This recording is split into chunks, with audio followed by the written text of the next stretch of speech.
what a herpetologist is, Brian? It's a scientist who studies snakes. Oh, good for you. I graduated med school, Stella. Well, I didn't know you had to study snakes to become a gynecologist. Well, what's this about snakes? Well, there's something primeval about them, isn't there? I mean, Satan isn't a snake for nothing. Wouldn't have the same effect if Satan was a squirrel, now would it? I guess not. Or even a poodle. Why would Satan be a poodle? Well, I don't know. Oh, snakes.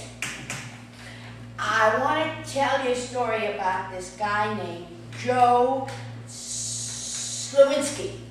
Right, Joe Slewinski. He was obsessed with snakes. Moved to Myanmar so he could be with them 24 hours a day. Well, Joe loved cobras. Loved the danger of them. The slinky seductiveness of the length of them. A 10-inch many-banded crate got him in the end. Yes, sir. Stuck his fangs into Joe and wouldn't let go. Wouldn't this Joe know better? You know, be very careful around dangerous snakes. Careful? But Joe had a hangover. I don't know if you've ever had a hangover, Brian. But you don't feel too smart in the morning. You're kind of in a fog. I know what a hangover is, Stella. Well, I wouldn't have guessed that by the contents of your glass. Don't worry about what's in my glass. So what happened to this Slewinski character? Well, he should have known better, but he didn't. He just had to thrust his hand into that bag like a kid picking out Halloween candy. Now, which one of us would do something like that? I sure as hell wouldn't. Oh, you sure as hell wouldn't either. But he couldn't help himself. He put his hand in there, he got bitten, and he died. That's tragic. No, is it? Of course. Well, I do know that it was a long death. Yeah. I saw a reenactment on the Science Channel. 10 hours to bite the dust.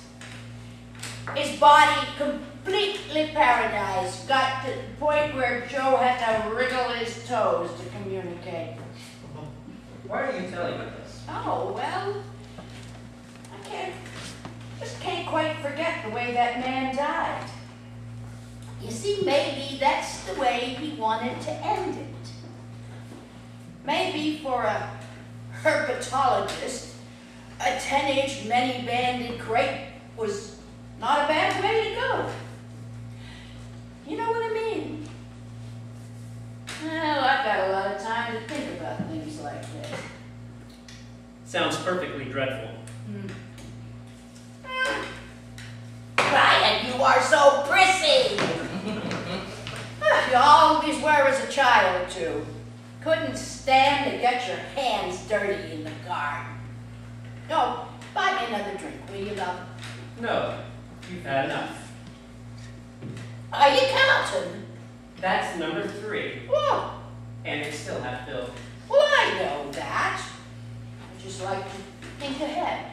In case they run out. I don't think there's any chance of this place running out of whiskey. You never know. You know, when you get to my age, booze is just about the only thing that makes any sense. Why in the world would somebody my age want to look at this world stone cold sober? Of course, there's always the problem with the restrooms. Sometimes you just get kind of taken unaware, but I trust my depends. Really, Stella? I gross you out, Doctor? Well, old age ought to gross everybody out. There's nothing distinguished or nice about it. See, when I wake up in the morning, I don't think I look like this. I think I look like, ooh, I don't know, when I was 25 or so. I don't know why, but I do. So I expect my poor old boobs to look perky, and my arms and legs to look like real limbs and not these broken branches. And my face, remember that novel by Agatha Christie, And Then the Mirror Cracked? Well, that's my face when I look at my reflection. Of course, Agatha Christie got the title for that novel from that Tennyson poem. Now, they don't teach you kids anything these days, do they? Out flew the web and floated wide. The mirror cracked from side to side. The curse is come upon me, cried the Lady of Shalott. Wow, that's dramatic. Yeah, well, I never forgot it. It was 10th grade English. Oh, and I was madly in love with our English teacher, Mr. Poet. I'm not kidding, that was his name. Daniel Poet. He didn't have much choice of a profession with a name like that, did he? But he looked just like Laurence Olivier as Heathcliff. Eyes like the moors, dark, stormy, cheekbones that could cut, dangerous. I used to write him love notes all the time. He'd hand them back to me with the envelope still sealed. Never opened them. Broke my heart. Still does. But I guess that's never happened to you, has it, Brian? What do you mean? Your heart's broken. You look like pretty stern stuff. Someone would have to pound a hammer to get you to crack. Well, that's not a very nice thing to say. Oh, no, I think you're better off. You won't get hurt. I know it. Look, Stella, I asked you to meet me because I want to talk to you. We're talking, aren't we? I didn't particularly mean this place, this bar. Well, this is where I like to come. This is where I, meet my friends. This is where I drink. But you've got to stop drinking. Why? Because it could hurt, it could kill you. I'm serious. No more booze. I wasn't under the impression that I was gonna live forever. I'm 82 years old! Your doctor asked me to talk to you. Did he? That's nice. How about your mother? She doesn't know I'm here. And she doesn't care, does she? Well, that's not fair. Where is she now? Vegas? Yeah, I think so. You don't like her very much, do you? I guess not. Me too. But she's your dog. No! Children can be disappointing. Husbands can be disappointing. But this never lets you down. That's what I'm worried about. You don't have to worry about me. Steady Stella is my nickname. Now your grandfather, he used to fall down all over the place. I remember Grandpa falling. I used to think he preferred lying on the floor to standing. That's just about right. You know, you can at least make some water with that. Water with what? With your whiskey. For the love of God, Brian, you really are too much. What do I want with water? You think I'm going swimming? You know I always drink my whiskey neat.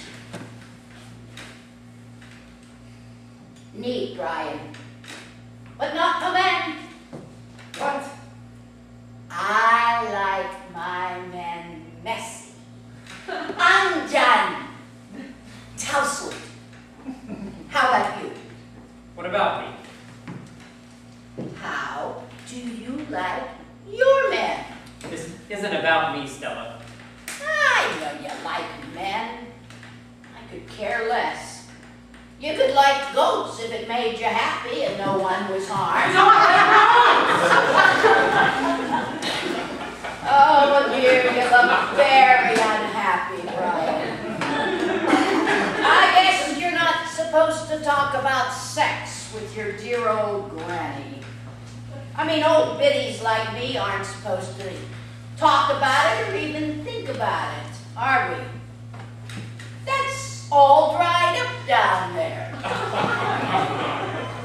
God, I wish it was, and I wish it would go away. God, the aching for it. We're not like men, you know. We don't have to worry about what goes up must eventually come down. Nah, we still want it. Now that bartender over there. Which one? You can't tell? The George Clooney look-alike. Is he your type, Brian? I'd pounce on him if I could move. Stella, he's looking this way. Hi, having a good time. Just talking to my grandson here about getting laid. I wish you didn't say that. Oh, listen. Your grandfather loved a good time with me. In the beginning, we were banging away at each other day and night. I guess that comes from being raised Catholic. Now, are you going to get me another drink? No.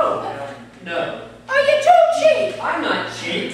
Because if there's anything I can't stand, it's meanness, stinginess. My father was like that.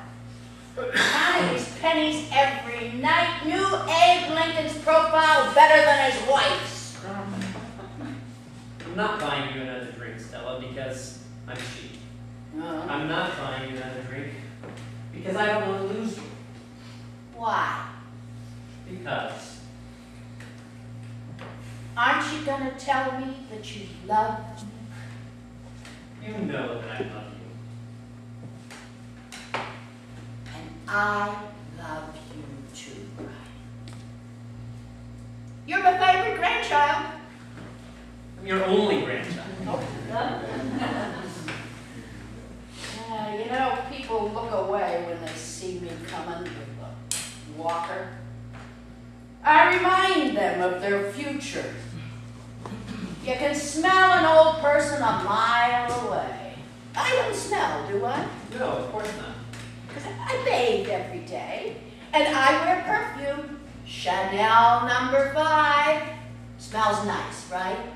Your grandfather loved it. Ain't it crazy? But love like that can't last, can it? I don't know. I'm telling you it can't. Not that gotta jump your bones kind of lust. It just burns out like a candle. Frank and I, we didn't know that. We thought that we were gonna be 450 degrees Fahrenheit every night. That's something nobody can tell you. You learn. It's not an easy lesson. Your grandfather missed it. He missed the intensity, the flame of it. So he went looking elsewhere. And of course, he got burned. Oh, Stella, are you okay? I thought I'd I just saw him. Who? Frank? Stella, he's gone. I know that. But back in the corner there, by the dartboards, there was an old man. He was wearing a tweed jacket and drinking a beer. And he looked so much like Frank. Stella, sit down. Here, let me help you. He had a horrible death, your grandfather. I know. Parkinson's. His body was so stiff he couldn't even lift a finger. And then the dementia, howling at night like a wolf. God help him. God had nothing to do with it. He wasn't there.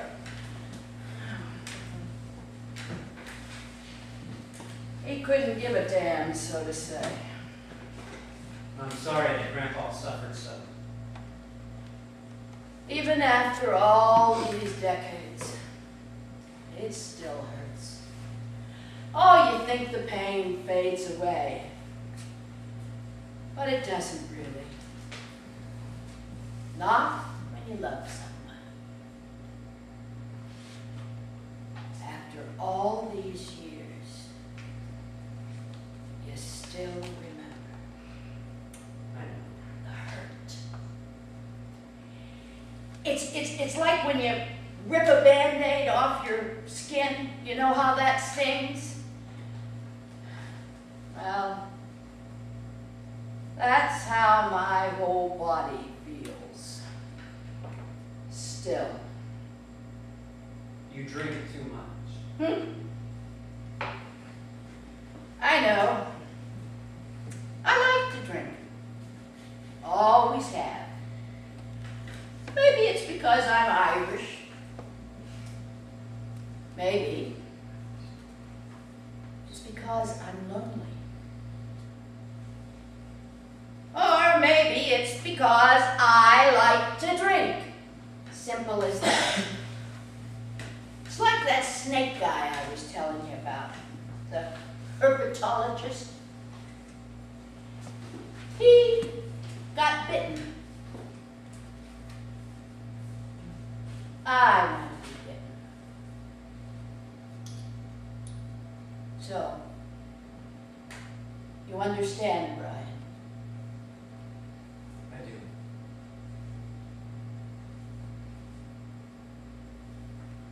Who doesn't want to be bitten? Be poisoned by the one thing you like more than anything else. What is that but pure